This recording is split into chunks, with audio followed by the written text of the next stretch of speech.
ایک نوجوان صحابی سعد الاسود رضی اللہ تعالیٰ عنہ، آپ کی رنگت سیاہ تھی، وہ اس کی وجہ سے مضطرب رہتے تھے۔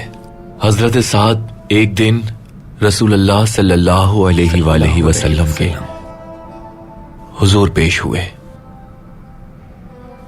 وہ بہت پریشان اور افسردہ تھے۔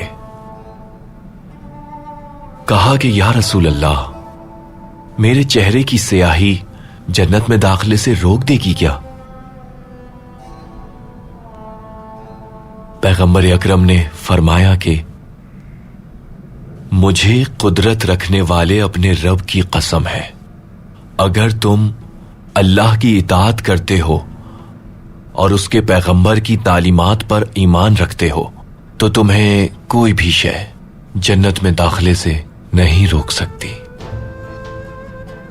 حضرت سعد نے پیغمبر کے سامنے اپنا دل کھول کے رکھ دیا اور کہا کہ تو پھر سارے لوگ مجھے حقارت سے کیوں دیکھتے ہیں یا رسول اللہ؟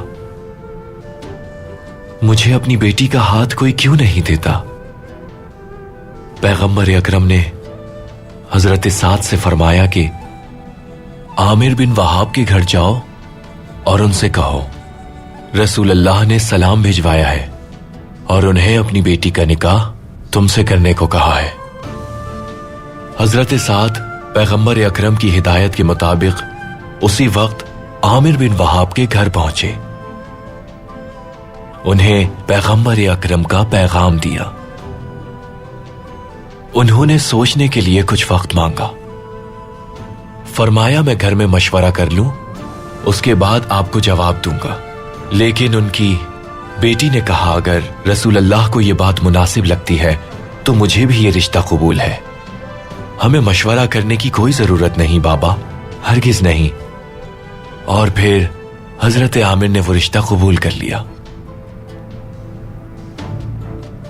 حضرت سعد نے فوراً ہی شادی کی تیاریاں شروع کر دی۔ وہ جب اپنی زوجہ کے لیے تحائف خریدنے بازار گئے تو انہوں نے کچھ آوازیں سنی۔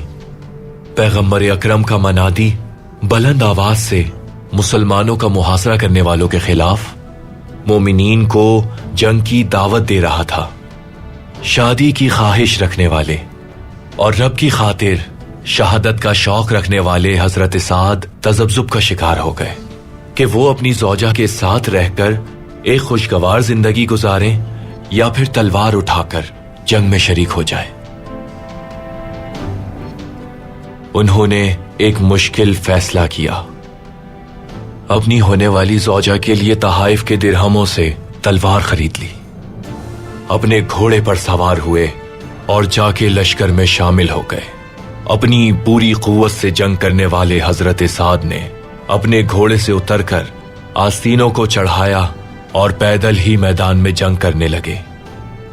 بالآخر حضرت سعد جنگ کرتے ہوئے شہید ہو گئے۔